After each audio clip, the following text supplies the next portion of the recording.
کے آپ نے اپنے فتوحات کا، اپنے کشوف کا جو رب کریم نے آپ پر عطا کی، علم کی جو عطا کی، اس کو آپ نے مختلف الفاظوں سے اس کو تعبیر کیا ہے۔ تو آپ ارشاد فرماتے ہیں حضور سید غوث اعظم علیہ رحمہ 47 نمبر مقالے میں جو کتاب کے عنوان سے ہے، آپ فرماتے ہیں کہ ایک دن سالنی رجل شیخ فی المنام، میں سویا ہوا تھا، مجھے ایک خواب کے اندر ایک شخص، بزرگ شخص نے مجھ سے کچھ سوال پوچھا۔ کچھ کیا پوچھا؟ سوال پوچھا۔ وہ سوال یہ تھا کہ اس سے مجھے کہا کہ شیخ مجھے بتائیں کہ ای شیء یقرب الی اللہ، کون سا ایسا کام ہے، کون سے ایسے اعمال ہیں، کون سی ایسی اشیاء ہیں اور چیزیں ہیں جن کو میں کروں تو اللہ تعالیٰ مجھے مقام قرب عطا کر دے۔ کیا عطا کر دے؟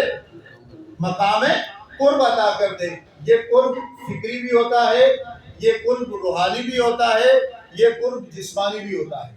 جسم سے مراد یہ کہ جسم اللہ کے حکم کے قریب ہو جاتی ہے، روح رب کے نور کے قریب ہو جاتی ہے، دماغ اور فکر رب کی معرفت کے قریب ہو جاتی ہے۔ ہر ایک کی قرب کی الگ جہت ہے۔ ہر ایک انسان کا روح بھی قریب ہوتی ہے رب کے، جسم بھی قریب ہوتا ہے اور فکر یعنی دماغ بھی قریب ہوتا ہے، لیکن ہر قرب کی الگ ڈائمنشن ہوگی، الگ اعتبارات ہوں گے، الگ جہات ہوں گی۔ فرماتے ہیں کہ مجھ سے پوچھا، ایک بزرگ شخص نے پوچھا، خواب میں پوچھا۔ کیا پوچھا؟ خواب کیا ہے؟ مبشرات میں سے حضرت فرمایا کہ لم یبق من النبوۃ الا المبشرات، نبوت ختم ہو گئی، بشارتیں موجود ہیں۔ بشارتیں کیا ہیں؟ الرؤیا الصالحہ یراہ الرجل الصالح او تری لہ، مبشرات یہ ہیں وہ نیک خواب جو شخص نیک بندہ اپنے بارے میں خود دیکھے یا اس کے بارے میں کسی کو دکھایا جائے۔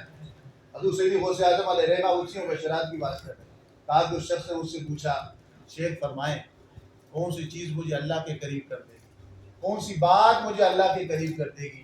حضور سید غوث اعظم علیہ رحمہ فرماتے ہیں فقلت لہ، میں نے اس سے کہا لذالک ابتداء و انتہاء، جس مقام کی تم بات کر رہے ہو، جس قرب کے بارے میں تم پہنچنا چاہتے ہو، یعنی رب کے قرب کے بارے میں جو اشیاء پہنچاتی ہیں، جو اعمال پہنچاتے ہیں، کہا ان اعمال کی ایک ابتدا بھی ہے اور ایک انتہا بھی ہے۔ ابتدا بھی ہے اور ایک انتہا بھی ہے۔ کہا ابتدا کیا ہے؟ آپ نے فرمایا ابتداؤہ الورع، اس کی ابتدا ورع ہے، تقویٰ ہے، خوف خدا ہے، خشیت الہی ہے، تعلق مع اللہ ہے، رب کو جاننا ہے، رب کی ماننا ہے، رب پر اپنا تن من دن اخلاص کے ساتھ فدا کرنا ہے۔ کہا یہ تو ہوئی ابتدا، الورع والتقویٰ، ابتدا ورع ہے۔ کہا وہ انتہا کہا اس کی انتہا تین چیزیں، اس کی انتہا کتنی چیزیں؟ وہ تین چیزیں ایسی ہیں کہ مخلوق کو پتہ نہیں چلتا، وہ خالق کا، مخلوق کو پتہ نہیں چلتا، وہ بندے اور رب کا معاملہ ہوتی ہیں۔ کہا پہلی چیز کیا؟ الرضا، پہلی چیز کیا؟ رب کی رضا میں راضی رہنا، رب کی رضا میں راضی رہنا۔ دوسری چیز کیا ہے؟ التسلیم، سب کچھ رب کے حوالے کر دینا۔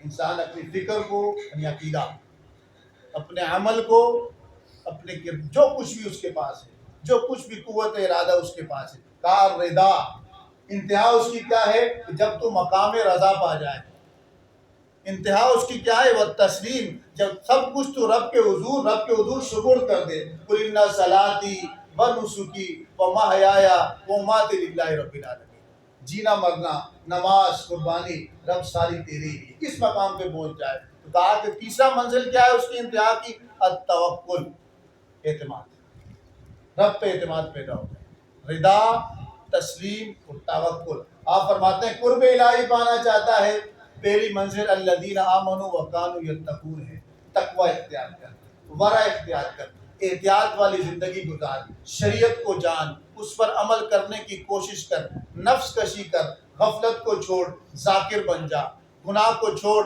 اطاعت کی طرف آ جا، برائی کو چھوڑ، نیکی کی طرف آ جا۔ کہا یہ پہلا قدم ہے، یہ ابتدا ہے، یہ کرتا جا، اس کی انتہا کیا ہے؟